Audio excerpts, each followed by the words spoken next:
Thanks for staying tuned to your station, the Africa Independent Television, and welcome to your program, Security Watch Africa. Only on this program and on this channel, we bring you that information you need to keep your life safe and secure. Welcome to the program. Wherever the news is, we make every effort to get it for you. Welcome today. It's a loaded program for you. But this, like I always say, this face mask is a reminder that coronavirus is still with us. So we must make effort to ensure that we protect ourselves and our loved ones.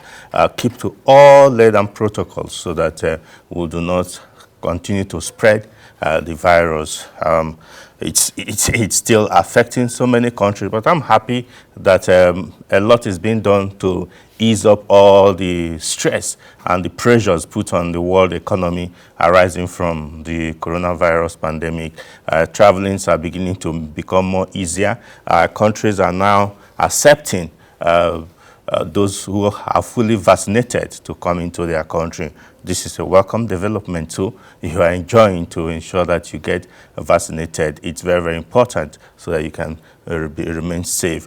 Welcome to the program today. Yes, during the week, in our effort to try to find out really what is happening with the surrendered Boko Haram members, we undertook a journey to Borno State, Maiduguri first, and we traveled to the far location just by the Sambisa forest to speak with some of those surrendered Boko Haram members who are just coming out from the forest, who surrendered to the Nigerian army. We tried to find out what is happening. Are they really genuine in their quest to seek for forgiveness? Sit back as we bring you some of them that we spoke with. Sit back.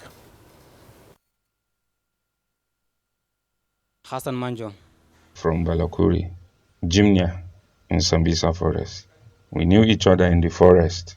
We came from the same village. I was working with a newspaper company for Shekau's group.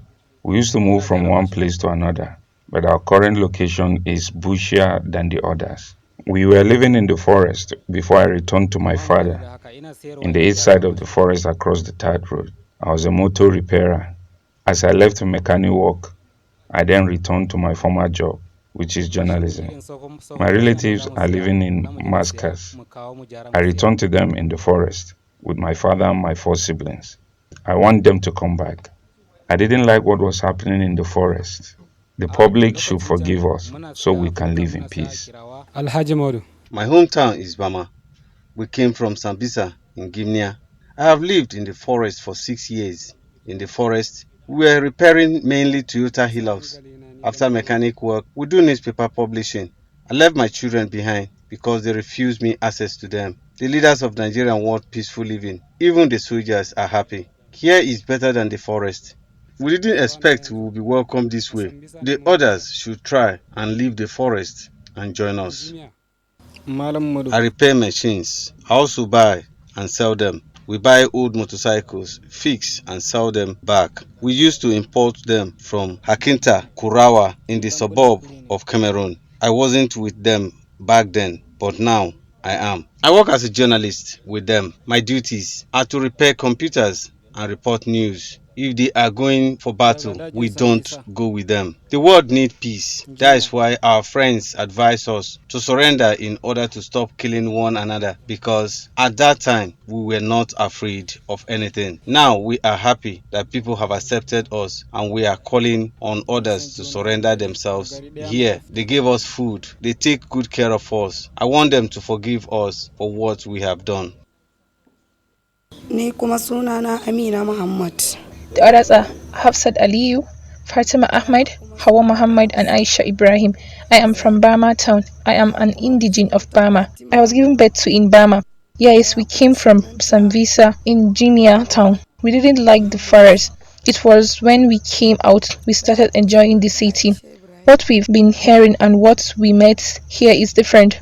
My husband is no more. He was killed in the caterpillar war. What separated us from our parents was that they were looking for wives. Then they kidnapped us and took us to the forest. In the forest, we do some small hawking. We sell locally made spaghetti.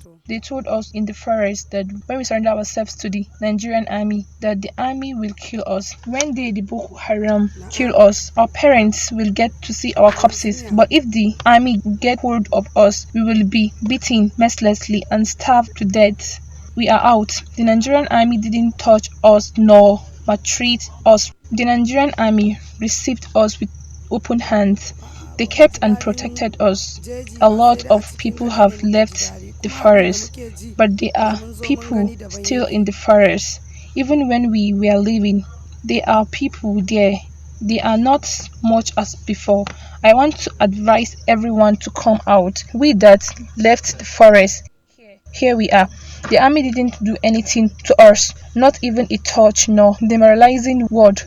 We are mixed with children, men, and nothing has happened to us. We had the news that people were spreading rumors that when you leave the forest and the army sees you, they shoot at sight. We also had the rumor that Malam Musa and Small has been taken to Caterpillar, that explosive device was stripped on their body. They were killed. All are lies. Nothing happened to us. We are okay. We drink, we eat, whatever we want. They did nothing to us. Nothing will take us back to the forest. Look at us now. We are back to where we belong, in the forest. There is no social amenities. When you are sick, nothing will be given to you. If you wake up in the morning and you are alive, fine. If you are not, that means you are dead. God will protect us. Every other person in the forest that wants to surrender should please come out and do so. Look at us. We are alive and looking healthy.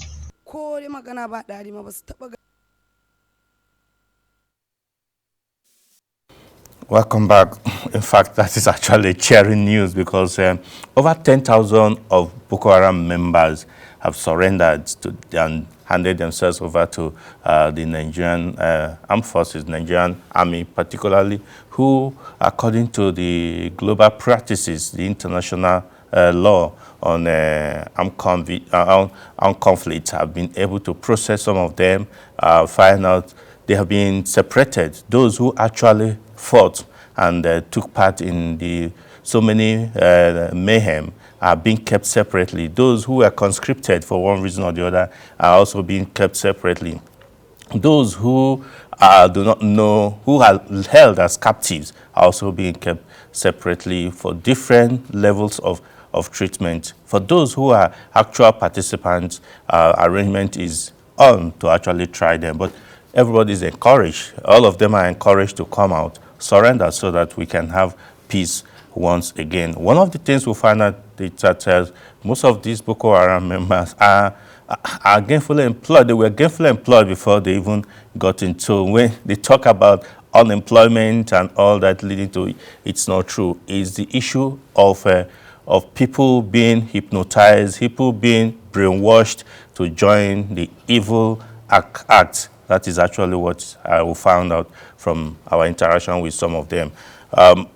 We decided also to find out from people on the streets of Maiduguri if they are willing to forgive them.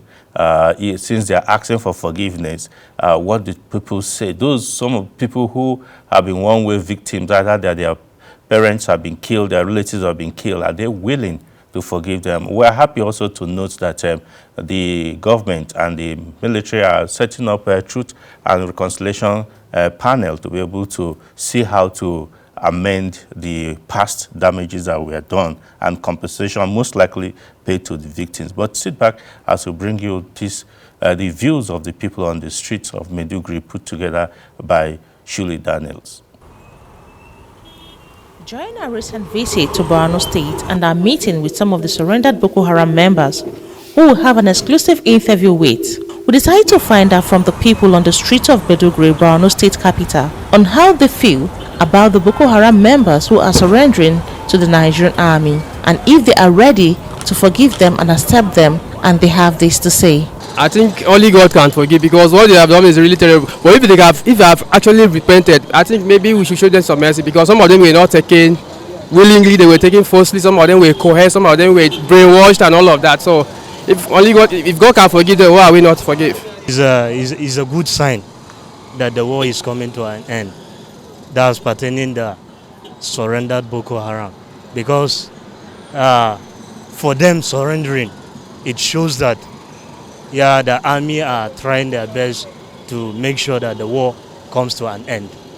In my own view, I can decide to forgive them, because even God forgive me for the sins I commit on a daily basis. In everything that you may see, initially the public may be thinking, is it genuine or something? But I think, to my mind, I believe that the public should, to some extent, welcome them, and not just welcoming them, treat them like a case of people that have been in the correctional facility, get them occupied legitimately so that they can also, after being forgiven, after all the Bible says we should forgive, even though what they did was not good. But I think the public should give them a chance by way of, kind of welcoming them, and not only welcoming them, they should be established in the society, so that when they are busy doing something legitimate, it could be like vocational or something. I think when their mind is genuinely occupied, they will not be thinking of going back to do bad things. This is a very good sign, because it's showing us that war and a lot of terrorists in Nigeria are coming. Things are coming to an end since a lot of thousands of people have surrendered themselves to the government. It is a good sign actually, and we people should learn to forgive, since someone who is a terrorist surrender himself. It is a good sign. We should show them some, even though we won't show them a lot of love, some love. We should show them that they are accepted, so that they won't go back there. Showing them hatred and the rest will cause a lot of things, will cause them to go back. When we show them love, the rest too will come back to us. Then things will come back to an end. Even though Maiduguri is becoming the home of peace, we actually know. At least the way that government, they know how to handle them. That was our point. We are happy. They are human beings like us. But any human being, you must to make a mistake before from there you realize that this thing that what you have been doing is not good. So we are much happy that they can surrender it to come our side. We are happy. We are together with them formally. But now we are expecting something from the government. How government they can recruit them, how government they can motivate them. That was the main point we are asking for the government. It's only God that can bring an end to all this. And we have seen the signs that they have started surrendering. It means that by the grace of God, we can have peace again. For those that surrender, they should know that everything one does is between him and God. They should not come back to the society and continue with their bad ways. Whenever a person commits, some people will forgive, while others will not. But God is the only one to judge what punishment to be meted on the culprit. But for humans, some can forgive, while others will not. To me, since they are surrendering, it means there's a sign that things are getting better. It's hard to forgive them as civilians, but it's not our decision entirely to make. It's the government decision. So when the government sees it is fit for them to be forgiven for a greater good, it's okay. We asked them to tell us about the assessment of the Nigerian Army performance in the state. They have done well, they've tried their best, even though most of their men have been taken down by the so-called Boko Haram state. At least they are really trying. Nigerian Army, please, because some people, they are killing them before, and they will not surrender. They are still going on their work. Their work is good. They are fantastic. I was privileged to be in Nigerian Defense Academy in 1986. And I know that it's not easy for people to come out. Most of the soldiers that you are seeing around here, they left their families way behind, far away, and there is a lot of sacrifice. Some of them have to go right into the bush to make sure that they are working while we are sleeping. So I think they are trying. I give them kudos. They are doing a wonderful job, and I think they need to be encouraged more. And Nigerians need to also support them. by way of encouraging them in whatever means they can, because it's not easy for people to stay awake while you are sleeping. The Nigerian army are doing their best because they save a lot of lives. A lot of soldiers went out without going back home. Their wives and children, now their wives, a lot of army's wives are widows and their kids are orphans due to Nigerian just to save people out there. They are trying. I wish them all the best. Let God give them good health and succeed what they have been doing in our nation. We support them 100%. I've been that on my own observation. If without the Nigerian army, since Boko Haram, they dominate this area. So like me in my side, I support them. They are doing good. The army has done well, but in some of the places there's victory, while some other places no victory. But in all, they have done well. Based on what is going on, compared from now and the previous time, they are doing good. As far as I'm concerned, they are doing good. From the views, it is obvious that majority of the people in Borno State are willing to imbibe the spirit of to err is human and to forgive is divine. Shirley Daniels, reporting for Security Watch Africa.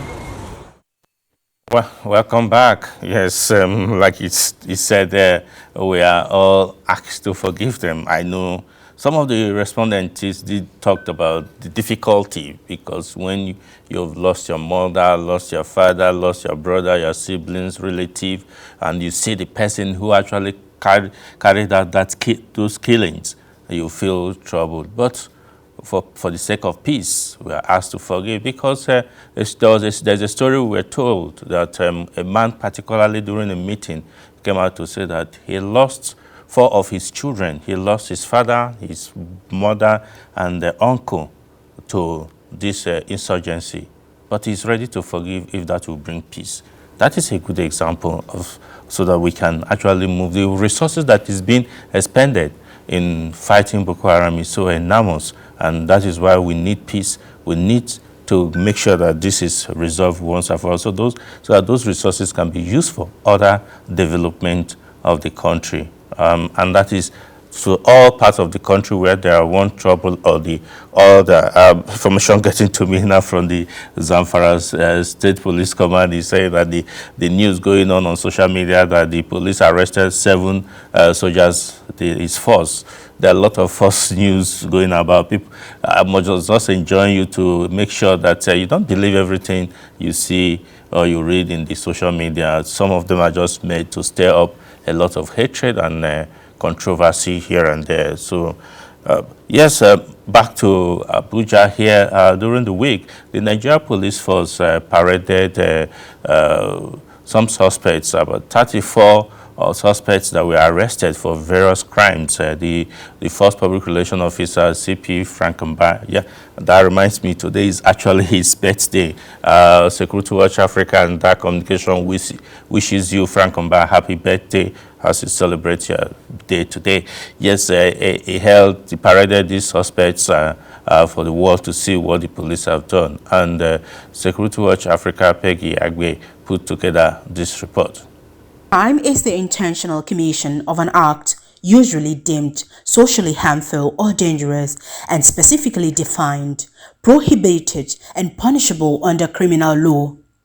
Crime is fast becoming an epidemic which is eating deep into the society, and citizens can no longer walk around freely for fear of being attacked. The Nigerian police force recently paraded 34 suspects comprising of 32 males and 2 females. These criminals, who have been linked to criminal conspiracies, armed robbery, culpable homicide, kidnapping, unlawful possession of firearms, and car theft, were paraded by the Force Public Relations Officer, CP Frank Mba. The Force Public Relations Officer mentioned several items recovered from the suspects. Among the exhibits recovered are 2 AK-47 rifles, 1 pump action, 2 Dane guns, 3 revolver pistols, 4 Beretta pistols with their accompanying magazines, a total of 389 live ammunition of AK-47, 30 pieces of Type 06 ammunition, 5 tear gas canisters, and 11 grenades. Amongst those arrested was a 25-year-old Bashir Sule, who delivers innocent citizens to kidnappers in pretense of being a hard-working driver. Bashir picks his victims from motor parks in pretense and conveys them for kidnap. What he does is sometimes go to the motor park, present his vehicle, pretend to be an innocent, hard-working transporter, patiently wait for passengers to board his vehicle, and once he's had enough of these passengers, he takes off from the park, establishes communication with members of other kidnapping gangs and bandits along his routes, and once he gets to a comfortable zone, these gang members will swoop on his vehicle, intercept his vehicle, and kidnap everybody, leaving just himself alone. Preliminary investigation so far conducted shows that he operates usually from 2 motor parks in Kano, Janguza Garage and Rijiyazaki Garage. Aikin da nake yi aka kama ni, aikin kidnapping ne, akan sa aka kama ni. He is into kidnapping, and that is the job he is doing before he was arrested. A ina kake yin ayyukan ka, wani wurare ne kake aikin kidnapping din? A cikin garin Kano ne, iya lalabo waɗanda zai bani in kai, shi a nan yake zaune a cikin garin Kano. Sai ya bani kira ni, sai ya haɗa ni da su, sai in tafi da su can daji. He said he do the job from Kano. He will take the person to the bush where his master asked him to meet them. Ya kake yi ka ɗauki mutanen? Kana zuwa tasha ne ka shiga motar passenger, ko kana zuwa da mota ne a tasha ka ɗauki passenger? Ina zuwa tasha ne mu hawo mota da ni da wanda zan tafi da shi din. He said he used to go to the park and enter vehicle with the victim or with the other passengers that they want to kidnap. Also arrested are a gang of 11 persons, including 2 women who aid the gang in transporting arms to different regions. They have carried out multiple kidnap operations. A lot of assault rifles were recovered from them.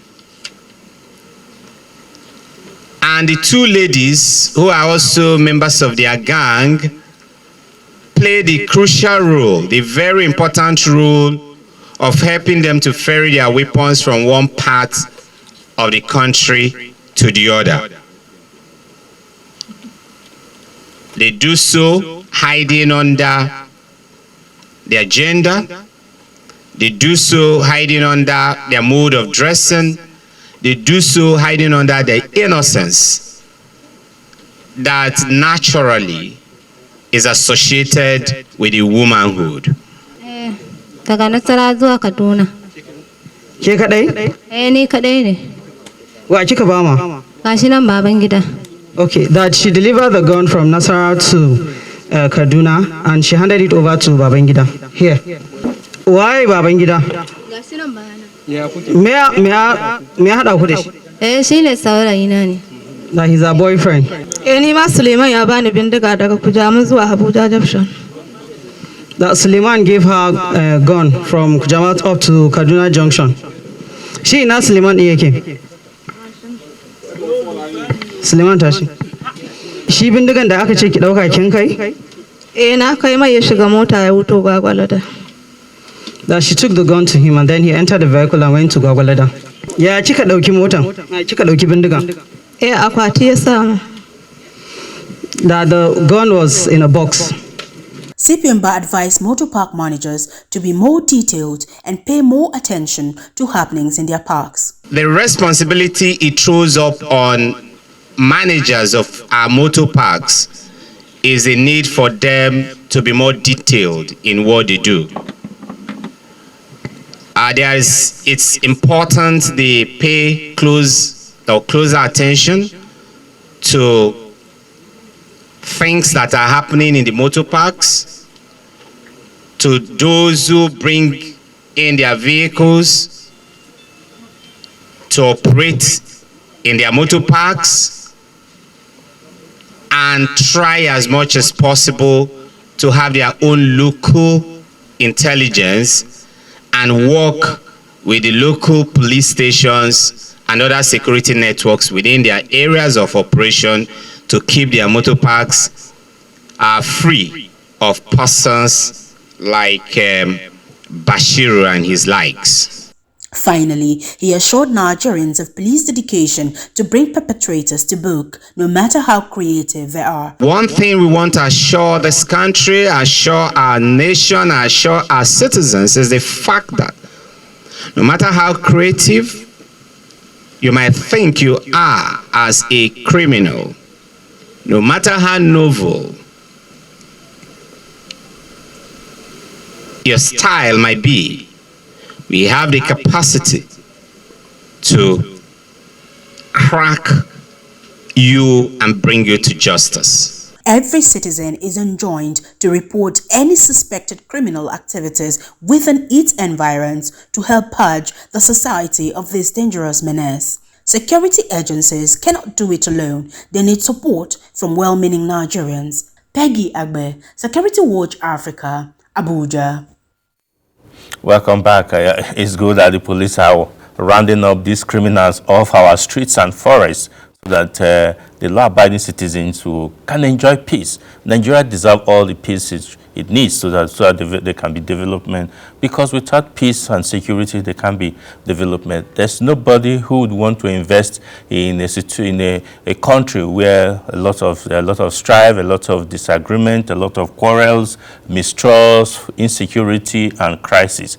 Nobody. We are talking of unemployment in the country. We need people to be gainful, to be employed. We need people to invest in the country, so we need peace. We need peace so that a lot of development can come our way. Unfortunately, we have to leave for that programs to continue. But I must remind you that our social media platforms are still available for you to send us your views or your comments, questions you need answers to, so that we can take it to those who provide the answers for you.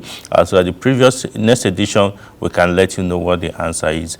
Make use of all these social media platforms so that we can all communicate and avoid fake news. It doesn't do any nation any good or any individual any good.